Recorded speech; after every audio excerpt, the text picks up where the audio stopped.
Hello, and thanks for joining me for another episode of Boom and Bust. I am Tony Clement. I'm here at the News Forum where all voices matter. It's great to have Renaud Brossard on the show. Renaud is the Vice President Communications for the Montreal Economic Institute, and he's here to talk about taxation, public spending, and entrepreneurship. Thanks for coming on today. Thanks so much for having me. I guess the first thing is MEI has released a new Ipsos poll about Canada's attitudes towards taxation and public spending. What can you tell us about this poll? Absolutely. I think unsurprisingly, the headline here is really the fact that Canadians are feeling the pinch when it comes to the taxes they pay. We ask Canadians about how they feel their taxes affect their standard of living, and 70% of Canadians actually say that the sky high taxes that we pay in this country are negatively affecting their standard of living. And I think it's quite understandable because the cost of living has increased quite massively in recent years.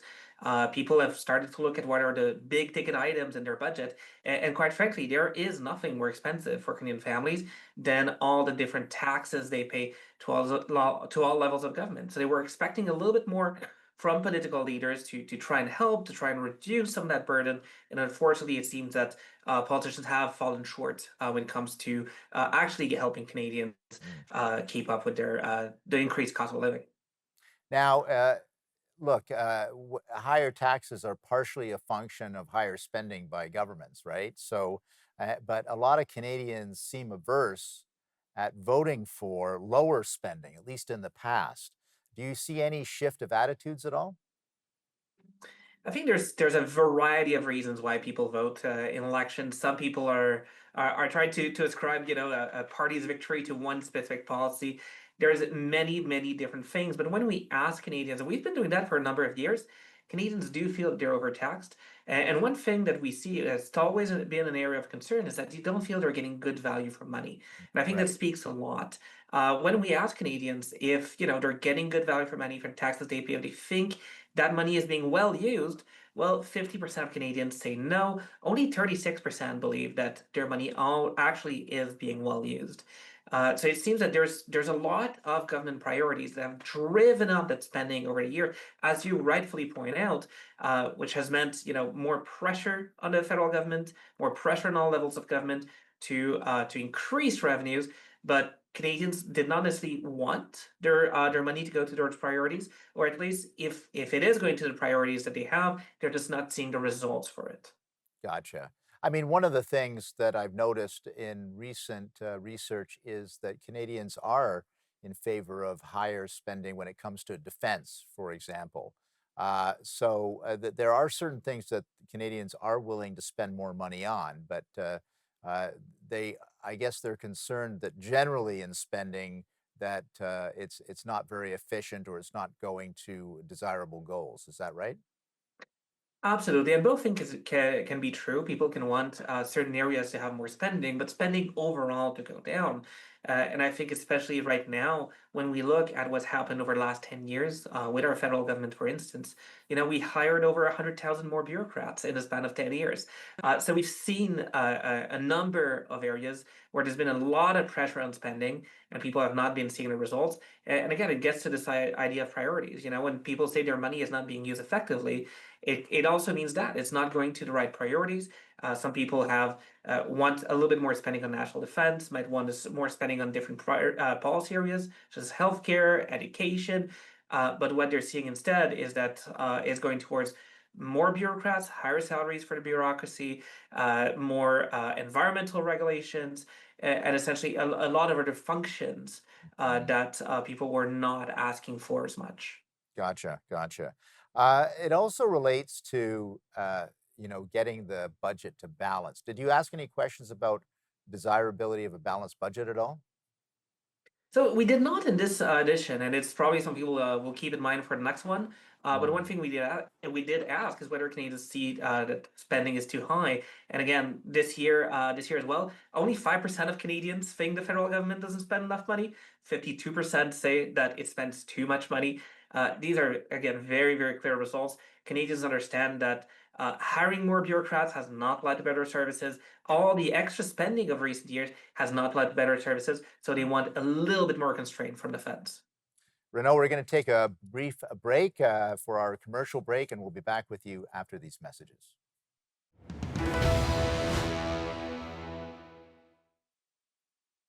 Hello and welcome back to Boom and Bust. I'm your host, Tony Clement, speaking with Renaud Brossard. He is the VP Communications, Montreal Economic Institute. Renaud, this poll that you did via Ipsos Research Company, any other major findings you want to share with our audience? One of the other key things we're noticing is when it comes to the sovereign wealth fund that the Carney government announced, people are simply not buying it. Mm, To give people a bit more context, so the sovereign wealth fund was announced essentially this plan for the Carney government to borrow 25 billion and put it in the fund that's going to be invested in a certain priority project for the federal government. There's still a lot of details missing around it. Now, let's be clear, a sovereign wealth fund is not that typically. Norway has a sovereign wealth fund. The way that Norway finances it, well, first off, they've got a series of budget surpluses. Canada has been running a series of deficits and is still going to be running a series of deficits for the foreseeable future. But the other thing Norway does with this is it has a strict rule to invest that money abroad and not in Norway. And that's to prevent seeing the situation where politicians simply use it as a giant pile of cash to subsidize whatever right. projects they happen to support right now. The Carney government's project is actually trying to do the opposite, to use it as a giant pile of cash to subsidize certain projects. So when we ask Canadians whether or not that's a good idea, only 20% of people actually think it's a good idea to borrow 25 billion to put into that fund. 58% say, no, this is not a good idea. The Carney government should not be borrowing money to put into another industrial policy slash fund. Should not come as a surprise because we have had some high profile subsidy failures in the last couple of years. We can Mm, think, for instance, of the EV manufacturing subsidies that were announced. We had the provincial and federal governments committing billions of dollars to try to help attract certain EV manufacturers. A lot of those projects have been having trouble. I know in Quebec, for instance, Nordvolt actually went bankrupt, causing taxpayers to lose hundreds of millions of dollars on it. So Canadians are rightfully skeptical of this high tax and high subsidy approach that governments have been pushing. So if there is one thing that politicians should actually take away from this poll, or at least that the federal government should take away from this poll, is that Canadians want the idea of the sovereign wealth fund scrapped, and that they're expecting better. You know, they're struggling with the cost of living, they're struggling to afford groceries, to afford rent. They don't really want to see, another $25 billion being borrowed. That's debt that future generations are going to have to pay for, and then going to subsidize specific companies that the federal government happens to like. Well, that goes back to your comment about value for money, I believe, that they look at this pile of cash, this $25 billion, and they're not convinced that it can be spent wisely and in the public interest. Is that what you take out of that finding? Absolutely, absolutely. All of it is linked in that sense, whether it is to the satisfaction in terms of value for money, Canadians are just not seeing it, or the fact that they're hurting when it comes to the cost of living. They see that they pay very high taxes, and quite frankly, I don't know a lot of middle class families who say, I'd prefer to subsidize GM over being able to put food on my table, and that goes into the whole argument around the business subsidies. Unfortunately, one of the things we've noticed in recent years is that subsidies have increased massively. Just in Quebec, since the start of the Legault government, Quebec had been historically the crown champion of corporate subsidies in the country, and has still managed to find a way to increase subsidies by 50%, even after accounting for inflation. Ontario, over the last decade, increased the amount of money spent on subsidies by over 200%, even after accounting for inflation. So people are seeing that this is a lot of where that new money is going. Even at federal level, there's been some significant increases in subsidies as well. So they're seeing that this is one of the main drivers, or at least one of the key drivers of new spending in various government budgets. One of the reasons why the taxes keep being so high, and quite frankly, people would prefer to have that money in their own pockets as opposed to sending it in the coffers of a couple of companies that some governments happen to like. Gotcha, gotcha. We're going to continue this conversation with Renaud Brossard. He is the Vice President Communications of the Montreal Economic Institute, based on their research about Canadian attitudes towards taxation and public spending, value for money, all of these things. We're going to take a brief commercial break. We'll be back after these messages.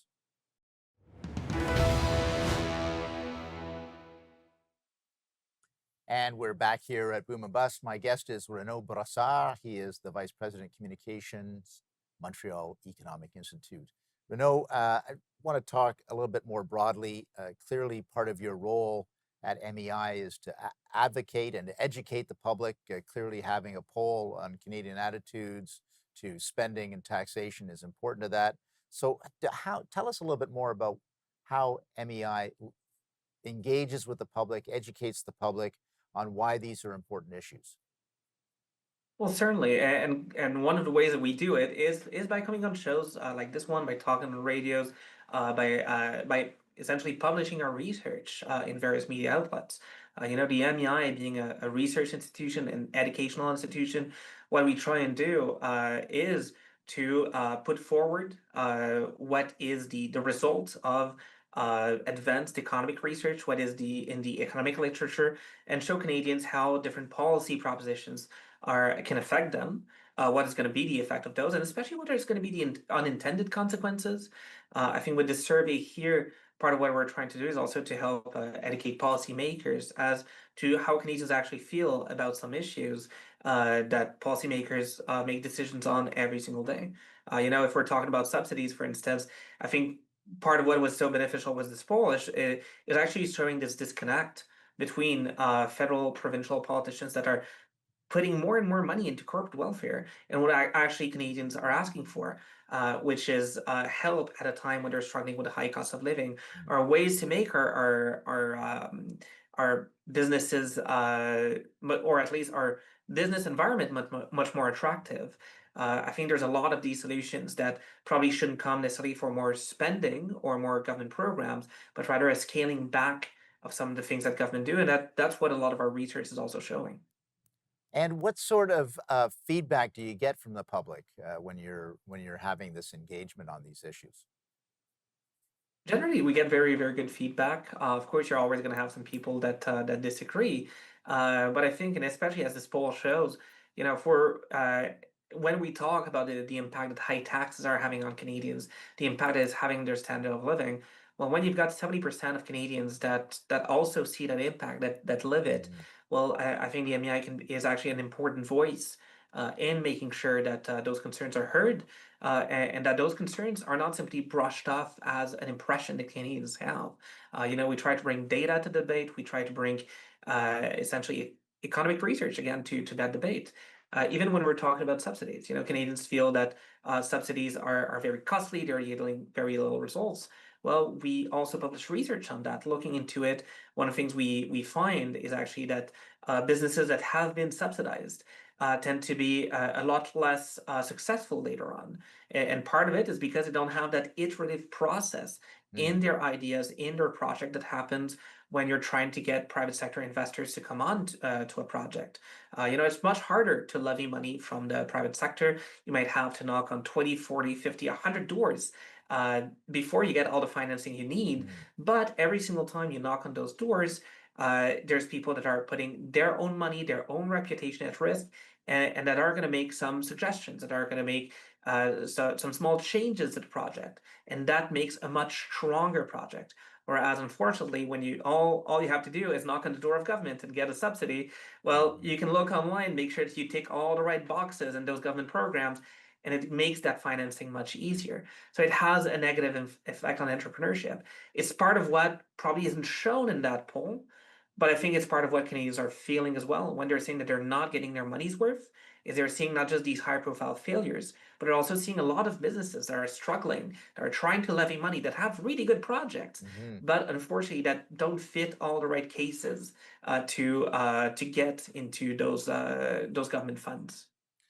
You are very close, you as in an organization, are very close to entrepreneurs in Montreal and really throughout the country. So Are they saying something specific about these challenges as well? Like talking about startups and venture capital and young entrepreneurs, that kind of cohort.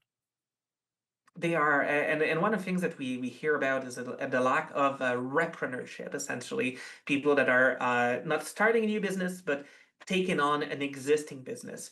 And if we look at the data in Canada, the data actually shows that it is a very, very big issue that we're going through. In 2005, we had 17% more entrepreneurs in this country than we do today.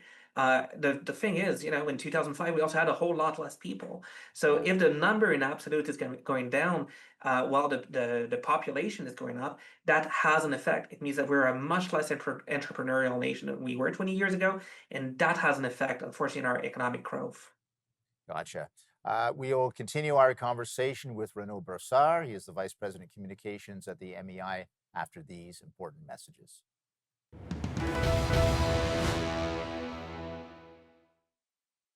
And welcome back to Boom and Bust. My guest is Renaud Brossard. He is the VP Communications at the Montreal Economic Institute. Renaud, we're just talking about entrepreneurs. I know you've got a good connection as an organization with Montreal's and Canada's entrepreneurs.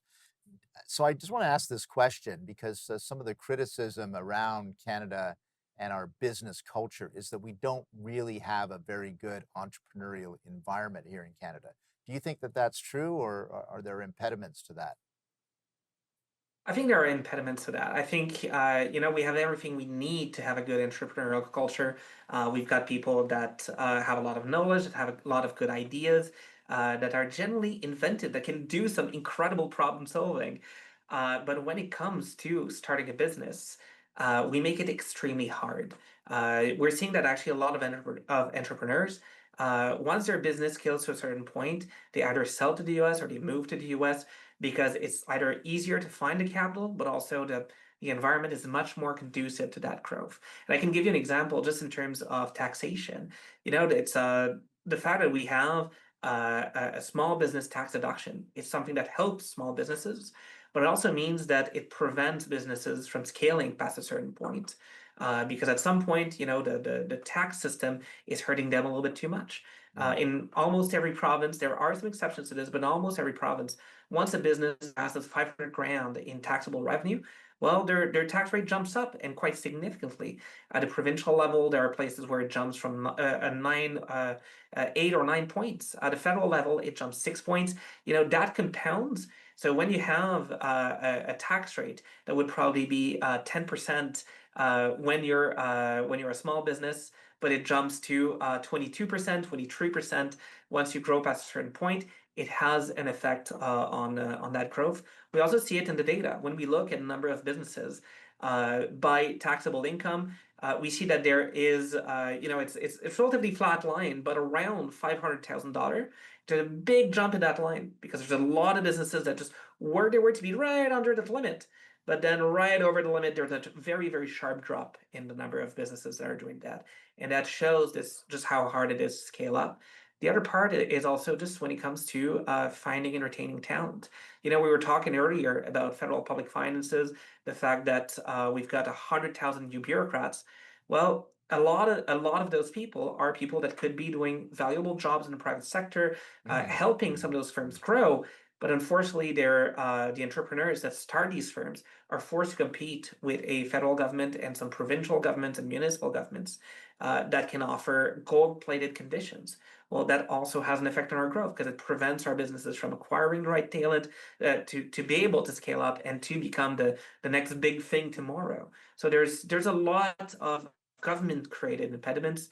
We can even think, some of the treatment around capital gains, the recent announcements, and then walk back of the capital gains tax hike at the federal level, the creation of some new tax brackets for individuals in the last 10 years. There's been an environment that's been very openly hostile to this idea of financial success. And that has unfortunately led to a lot of people not necessarily not going ahead with their ideas, but going ahead elsewhere. And that's part of why we're seeing that move to the US and other countries. Yeah, so in the minute that we have left, you've outlined a few solutions to reverse those things that you just talked about that are impediments. Are there other solutions that you're pursuing with the federal government? Absolutely. And one of the things we're looking into is the aspect of regulation. You know, we talk a lot about taxes. Taxes are expensive, but regulations act in very much in the same way. They increase the cost of doing business, but regulations, unlike taxes, they don't bring government revenue. They also have a level of government cost. One of the ways we can make it easier to get our budget back to balance would actually be, and I'm not saying this is going to do it by itself, but it would be to actually look at the level of regulation and ask ourselves every single time we see a regulation, is this one necessary? Is it a federal government's role? It does the benefit outweigh the cost? All of these questions that never really get asked when it comes to regulation. What we see happen actually when it comes to the way we regulate is that we add new regulations. Then, if they don't work, we just add other ones on top. Well, that adds cost, that adds complexity for businesses, and unfortunately, that makes it harder for them to establish themselves and to scale up. Renaud Brossard, it's been a pleasure having you on the program. A lot of interesting insights from the Montreal Economic Institute. Thanks for coming on the program. Thanks so much for having me. It was a pleasure. That was Renaud Brossard of the Montreal Economic Institute. Some great insights and Canadian attitudes towards taxation and spending and how to make entrepreneurship a greater part of our economy. Thanks for watching today.